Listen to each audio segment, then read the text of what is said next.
Hello friends, ನಮಸ್ಕಾರ. ನಾಡು ನುಡಿ ಲೈವ್ಗೆ ಸ್ವಾಗತ.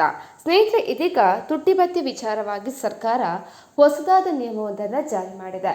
ಹಾಗಾದರೆ ಏನು ಈ ಹೊಸ ನಿಯಮ? ವಿಡಿಯೋವನ್ನು ಕಂಪ್ಲೀಟ್ ಆಗಿ ವಾಚ್ ಮಾಡಿ.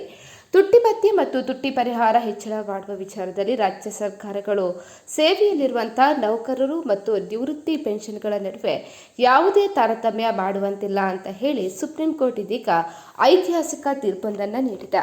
ಕೇರಳ ಸರ್ಕಾರ ಮತ್ತು ಕೆಎಸ್ಆರ್ಟಿಸಿ ಸಲ್ಲಿಸಿದ್ದ ಮೇಲ್ಮನವಿಗಳನ್ನು ವಜಾಗೊಳಿಸಿದ ನ್ಯಾಯಮೂರ್ತಿ ಮನೋಜ್ ಮಿಶ್ರಾ ಮತ್ತು ನ್ಯಾಯಮೂರ್ತಿ ಅವರು ಇದೀಗ ಈ ಪೀಠದ ಮಹತ್ವದ ಆದೇಶವನ್ನು ಹೊರಡಿಸಿದ್ದಾರೆ. ಸಮಾನತೆಯ ಹಕ್ಕು ಎಂಬುದು ಒಂದು ಕ್ರಿಯಾತ್ಮಕ ಪರಿಕಲ್ಪನೆಯಾಗಿದ್ದು ಅದನ್ನು ಯಾವುದೇ ಮಿತಿಗಳಲ್ಲಿ ಬಂಧಿಸಲು ಸಾಧ್ಯ ಇಲ್ಲ. ಸಂವಿಧಾನದ 14ನೇ ವಿಧಿಯು ಯಾವುದೇ ರೀತಿಯ ಅಸಮರ್ಪಕ ವರ್ಗೀಕರಣಕ್ಕೆ ಅವಕಾಶ ನೀಡುವುದಿಲ್ಲ. ಇನ್ನು ಬೆಲೆ ಏರಿಕೆಯ ಬಿಸಿ ಸರ್ಕಾರಿ ನೌಕರರಿಗೂ ಮತ್ತೆ ಪೆನ್ಷನ್ಗಳಿಗೂ ಸಮಾನವಾಗಿಯೇ ತಟ್ಟುತ್ತೆ. ಹೀಗಿರುವಾಗ ಉಭಯ ಗುಂಪುಗಳಿಗೆ ಬೇರೆ ದರದಲ್ಲಿ ಡಿಎ ನೀಡುವುದು ತರ್ಕಬದ್ಧವಲ್ಲ.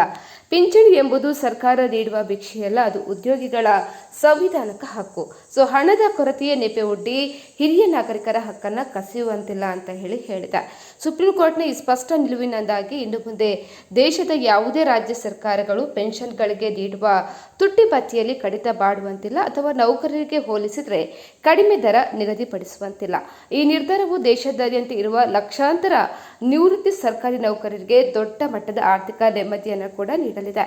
ಉದ್ದೇಶ ಒಂದೇ ಆಗಿರುವಾಗ ಬೆಲೆ ಏರಿಕೆಯಿಂದ ರಕ್ಷಣೆ, ಎರಡು ಬೇರೆ ಬೇರೆ ಮಾನದಂಡಗಳು ನಡೆಯುವುದಿಲ್ಲ ಅಂತ ಹೇಳಿ ನ್ಯಾಯಾಲಯ ಸರ್ಕಾರಕ್ಕೆ ಇದೀಗ ಚಾಟಿ ಕೂಡ ಬೀಸಿದೆ. ಸ್ನೇಹಿತರೆ, ಈ ಬಗ್ಗೆ ನಿಮ್ಮ ಅನಿಸಿಕೆಯನ್ನು ಕಮೆಂಟ್ ಮಾಡಿ ತಿಳಿಸಿ. ಅದೇ ರೀತಿ ನಮ್ಮ ಚಾನಲನ್ನು ಕೂಡ ನೀವು ಸಬ್ಸ್ಕ್ರೈಬ್ ಮಾಡ್ಕೊಳ್ಳಿ.